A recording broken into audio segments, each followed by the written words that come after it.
Saludos, muy buenas noches, sean todos bienvenidos y bienvenidas, cómo no, un programa más de los profesionales de Canal 4 TV, cómo no, cerrando este año 2022, el último programa de este año 2022, y qué mejor para analizar y hacer un balance de este año que tener a nuestro invitado esta noche, porque ha librado una y mil batallas, y podemos escribir en la historia del mundo empresarial, porque de esto tiene mucha materia.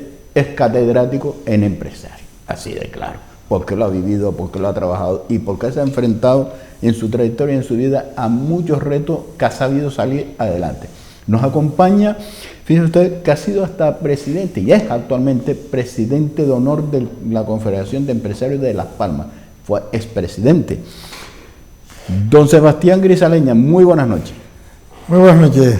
¿Cómo está? Muy bien, don Francisco. Gracias por la presentación.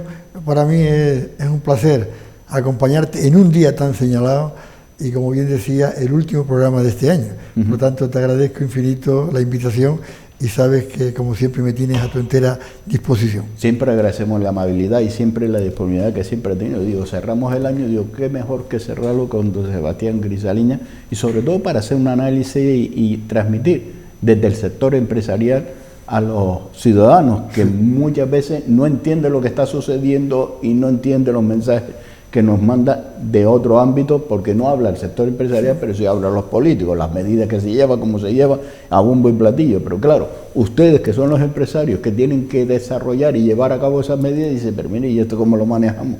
¿Y esto cómo lo hacemos? ¿Y esto cómo lo llevamos a cabo? Es complejo. La verdad es que hemos pasado unos años.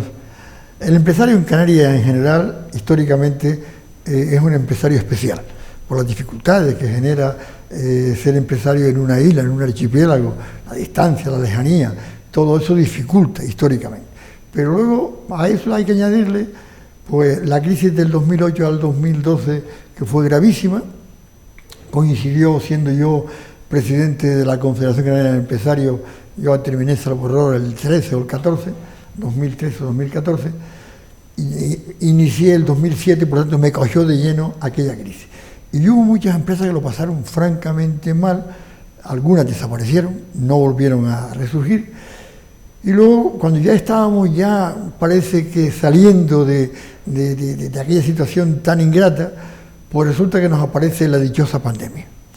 Y la verdad es que ahí nos acabó de matar. Para nosotros, yo diría, para el empresario en general, la pandemia fue más dura que aquellos 7 u 8 años de crisis 2008-2012, salvo error. Por tanto, nos ha costado mucho más salir. A mí lo que me preocupa, y me parece muy bien que los gobiernos y que las comunidades autónomas ayuden al pequeño, al mediano empresario, a la gran empresa también, lógicamente hay que ayudarla, pero lo que me preocupa es ahora cómo vamos a pagar la línea ICO, que el gobierno, con unos intereses muy bajos, algunos bancos se aprovecharon y subieron esos intereses. Ese dinero lo tenemos que pagar. Ya hubo que pagarlo hace unos meses, pero se prorrogó el plazo hasta enero o febrero. Por lo tanto, muchas empresas van a tener dificultades de pagar ese dinero que pidieron prestado, y por lo tanto me preocupa muchísimo la situación de muchas empresas en ese momento. La segunda opción que hizo el gobierno fue aquel dinero que vino de la Unión Europea, que en Canarias se entregó 1.144 millones, más o menos, es decir, esa cantidad tan alta. Eso fue una subvención a fondo perdido que dio el gobierno. Yo tengo que decir, mi empresa no se acoja a ninguna subvención. Yo pienso que lo que tenemos que hacer los empresarios es gestionar lo poco o lo mucho que puedan tener. Porque el vivir de subvenciones, el vivir de ayuda, al final te acomoda, te falta imaginación para buscar soluciones para salir adelante, y yo pienso que ese modo de vivir de la mayoría o de muchas empresas, no digo la mayoría, aquellas empresas que tienen la suerte de recibir una subvención a fondo perdido, como fue aquella, el gobierno ahí tenía que ser, digamos, muy exigente y controlar realmente si ese dinero que llegó a esa empresa para ayudarla, para salir adelante, si fue bien gestionado y si no fue bien gestionado, sino que lo desviaron para otras cosas que no se sabe, pues ahí tiene que haber un control, porque al final hace una competencia desleal a las empresas que no viven de subvenciones, sino de imaginación y de valentía, porque ser empresario es muy valiente. Por lo tanto, la situación que nos espera, bueno, vamos saliendo, pero a partir de ahora hay que echarle mucha más imaginación y intentar que aquellos que no gobiernen sean los mejores, porque fíjate qué paradoja. En el peor momento nos ha tocado los peores gestores, desde mi punto de vista y desde la visión empresarial mía, por lo menos. Y yo soy de una independencia absoluta, y por lo tanto yo espero que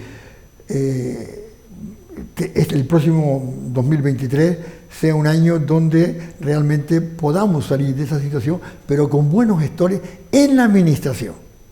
Porque si no tenemos buenos gestores, sino improvisando, hay que improvisar. Lo de estos días, sale el presidente del gobierno improvisando algo que ya tenía que haber hecho mucho antes, bajar impuestos. Pero lo ha bajado de una forma absurda porque al final van a contentar a unos pocos y a unos muchos. En definitiva, al sector empresarial, que es el que crea puestos de trabajo, el que crea riqueza en este país, pues realmente poco le va a afectar. Pero usted no ha palpado, por lo menos yo lo he percibido, y así es como se le ha mandado ese mensaje, parece ser que el sector empresarial, que los empresarios, los grandes empresarios, son el enemigo número uno del gobierno, o de parte de ese gobierno, que lo tienen, no ponen el cartel busca y captura, porque no se lo van a permitir, pero tiene una fijación firme con todos estos empresarios que lo único que ha hecho es, en su momento, crear una empresa, poner una maquinaria en marcha de su trabajo, desarrollarla y hoy por hoy tener la riqueza que tiene. Pues, hombre, el que monta una empresa no es para perder dinero, no es para regalar dinero, y no es para trabajar para el gobierno, porque para eso montó una ONG. Yo digo, ser empresario hoy, sí, aparte de estar mal visto, esto es un error, es decir, en cualquier país del mundo desarrollado, ser empresario, digamos, tiene un respeto, una consideración. ¿Por qué? Porque arriesga su tiempo familiar, su tiempo de amigo, expone su dinero, expone todas esas cosas, y por lo tanto, algún día tendremos que comenzar. Y el político que no lo haga tiene que ser castigado, al menos en las urnas, porque no se le da el valor real a ese empresario. Por lo tanto, a mí me preocupa muchísimo de que al empresario no se le respete y se le valore en la situación realmente de lo que es un empresario, como que va a decir empresario, sí, hay de todo, hay buenos, hay malos, hay irregulares, pero en cualquier actividad. Pero vamos a analizar, el 99% del sector empresarial son buenos empresarios. Que existe uno o dos, vale, bien, como existe en cualquier profesión o en cualquier sector, pero la inmensa mayoría son empresarios que genera, primero, puestos de trabajo directamente y segundo, que genera puestos de trabajo indirectamente, claro, por lo cual es una fuente de generar puestos de trabajo. Es una cadena. Cuando falla el empresario, falla el puesto de trabajo, esa empresa a su vez le da a terceras empresas y a cuartas empresas también una actividad empresarial, es un movimiento continuo. Pero también y moviendo el dinero, que es lo que hace falta en este país. Ahora, el respeto a los empresarios, yo entiendo que ya es hora de que alguien, políticamente hablando, tiene que poner al empresario en el puesto que le corresponde, de transparencia, trabajo, actitud, dedicación, exponer su dinero, su capital. A veces se gana. Llevamos 3 años con pérdida. Unos a lo mejor han sabido guardar en la época mejor, y por tanto ahí está, y otros que no han sabido guardar porque han invertido más de la cuenta, etcétera, etcétera, pues al final nos encontramos que a lo mejor está pasando francamente mal, pero llevamos 2 años muy mal. Estamos saliendo de esta curva y teniendo en cuenta que nosotros dependemos casi exclusivamente del turismo. Y eso también es un error para Canarias. Pero hemos oído, y yo lo he oído, mensajes por parte y sobre todo de ministros o ministras y cuando se hace referente, se refiere a los propios empresarios, cuando dice, no, es que hay que ponerle un impuesto porque están ganando. Mire, lo que hay yo, si soy empresario, yo lo que haría es, tome la llave de mi negocio y a partir de mañana administrelo usted. La cantidad de porque impuestos. Usted me va a decir a mí lo que tengo que ganar, lo que no tengo que ganar, cómo puedo. Mire, yo cuando monto una empresa, la monto para generar puestos de trabajo y la monto para ganar dinero. Porque cuando gano dinero, hago esa bolsita que tengo ahí, y cuando pierdo dinero también lo tengo que asumir yo. Tanto cuando gano como cuando pierdo. No se acuerde usted solo de mí cuando gano, porque cuando pierdo usted no me viene a pagar las deudas. Al revés. Te machacan y al final, si tienes algo, una propiedad, seguramente te lo embarga y lo mal vende. La vas a perder. Es una pena, pero Canarias, por ejemplo, con esas condiciones que tenemos tan especiales, yo diría que somos la región que más impuestos pagamos en Canarias, más que en la península. Ahora mismo estamos pagando hace años, a nivel nacional, Canarias también, el punto verde. Tiene un costo, pero que se lo paga siempre el ciudadano.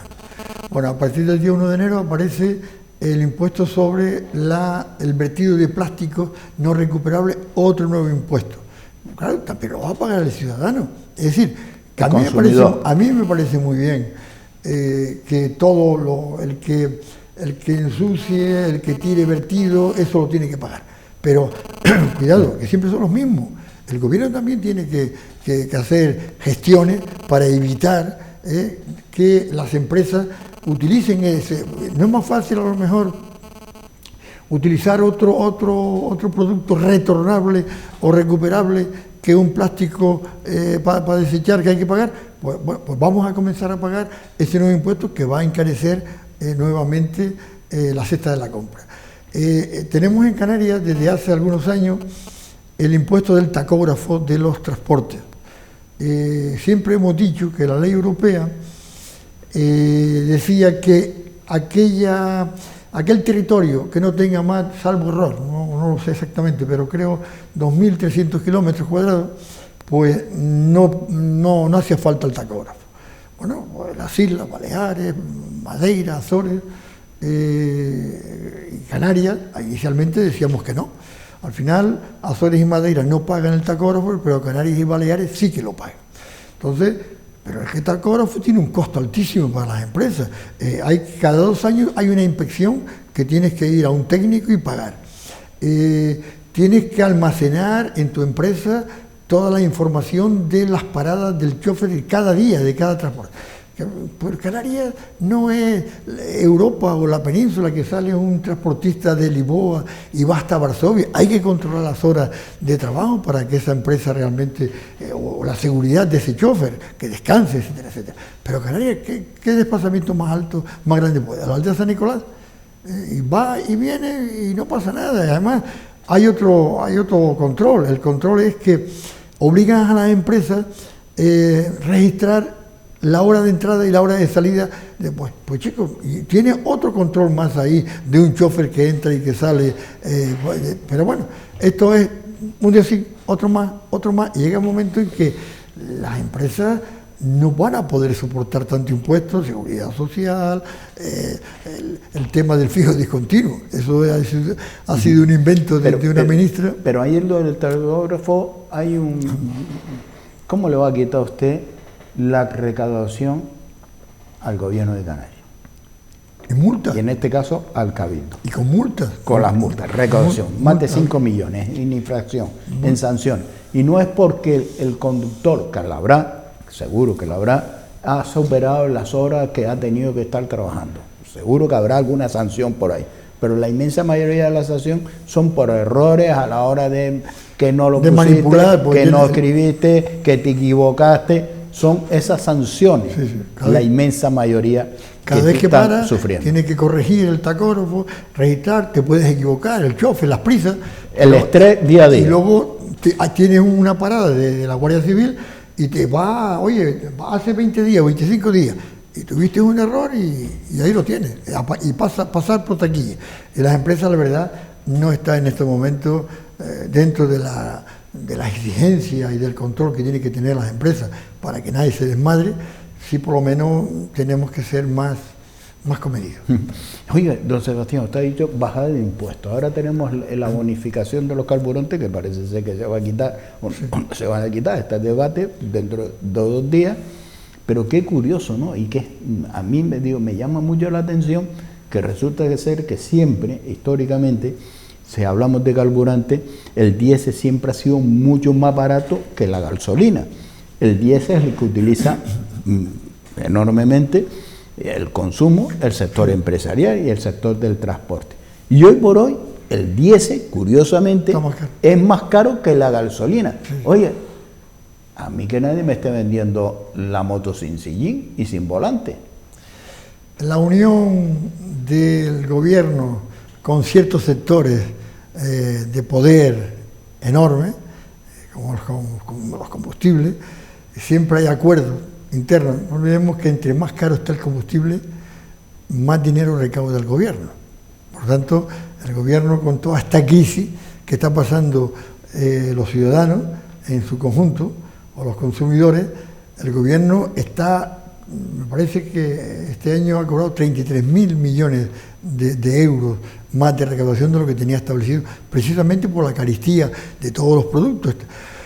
Pero yo pienso que también Canarias, a nivel gobierno, no ha sabido exigir a Madrid y pegar 2 puñetazos con el diferencial que teníamos históricamente de los combustibles en Canarias y con la península.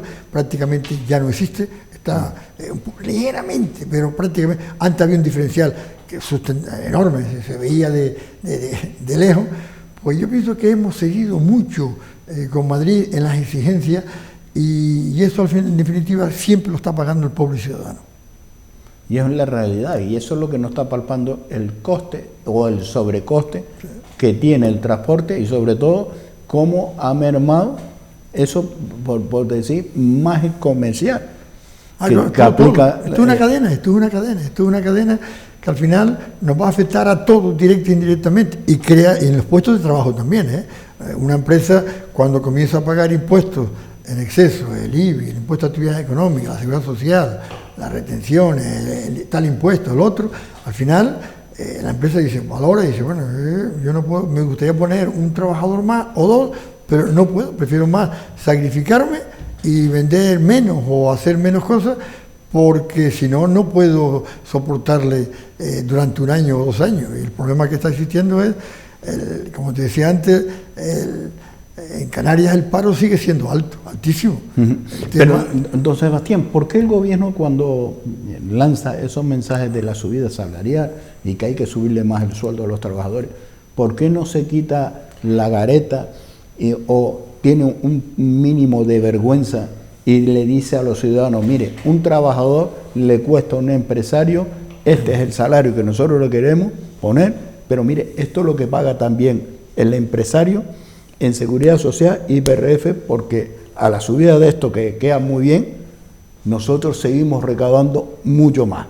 ¿Por qué no lo saca y lo pone a la palestra? ¿Realmente cuánto le cuesta a un trabajador, a un empresario, y por qué no le dice al ciudadano, mire, el sueldo de un trabajador es de 2.000 euros que quiero pagarle, pero me cuesta 4.000 euros, por lo cual 2.000 euros se lo va a llevar el Estado así por la cara y no va a repercutir en el trabajador? No, pero en doble vertiente, no solamente paga la empresa más, sino luego el trabajador en el IRPF, en la declaración de la renta, vuelve a pasar por taquilla.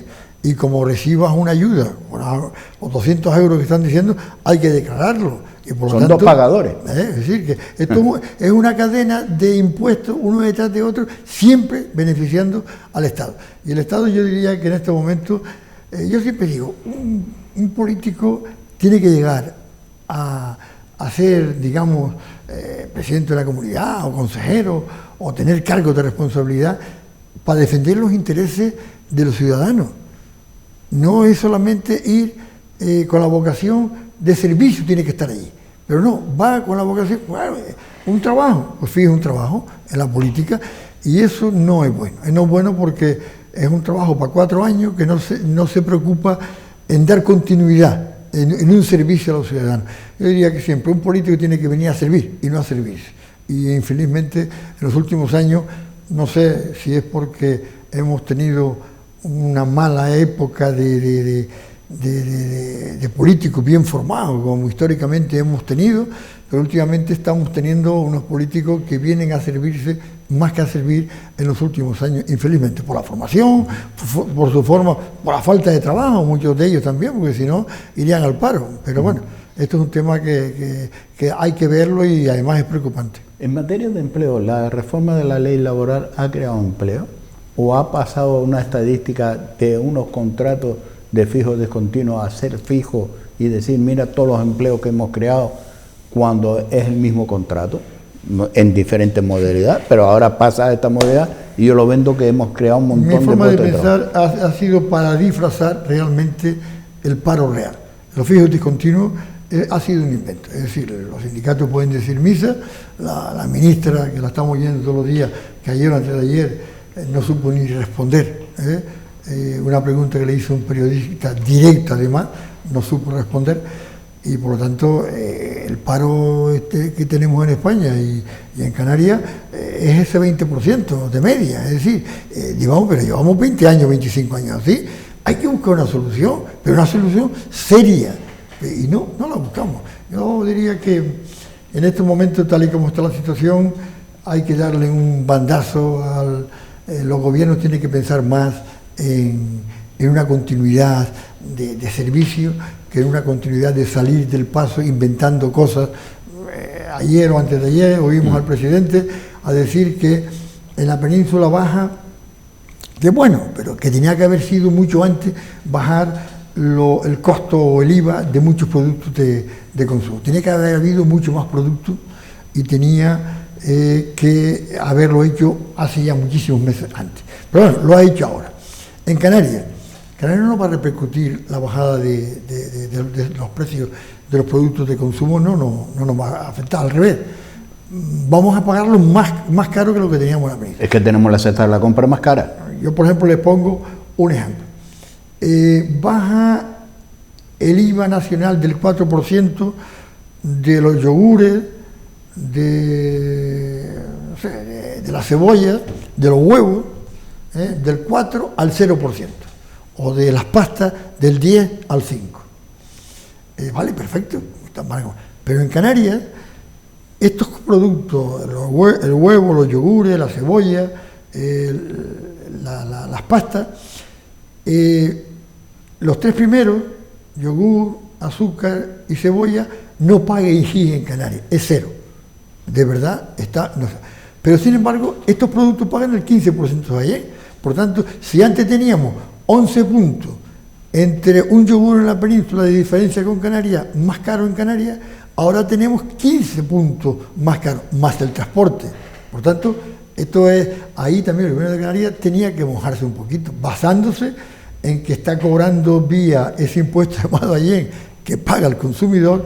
Este año puede rozar los 250 o algo más, y creciendo cada año más la lista de productos, que a mí me parece muy bien que se proteja el producto canario, pero una cosa es proteger el producto canario y otra cosa es meter todos los productos en una lista, porque eso ya es ambición recaudatoria. Efectivamente, y de esto vamos a hablar largo y tendido. Entonces, Sebastián, nos vamos a ir a unos minutos de publicidad y a la vuelta volvemos nuevamente con ustedes, porque queremos que ustedes entiendan que en la península hablan del IVA y dice, el IVA es un 15%, y dice, hombre, sí, veamos un 15, pero aquí pagamos un 3 o pagamos un 5, tenemos menos. No, hay un impuesto que el gobierno, por lo menos en Canarias, a ustedes no se lo ha explicado, y lo ha dicho don Sebastián, y está ahí, y es palpable. Y la lista de esos productos, porque cuando se creó el AYEN era para proteger los productos de producción que se fabricaban en Canarias con los productos que venían de fuera. Pero dígame usted, realmente, ¿se protege uno de los impuestos que está en el AYEN, que se llama el café, donde están aquí las producciones de café, las producciones de cacao, las destilerías, porque ya hasta los propios licores ya tienen el AYEN? Pero esto vamos a hablar largo y tendido, porque son cosas que el gobierno no se lo va a decir, pero nosotros se lo vamos a aclarar.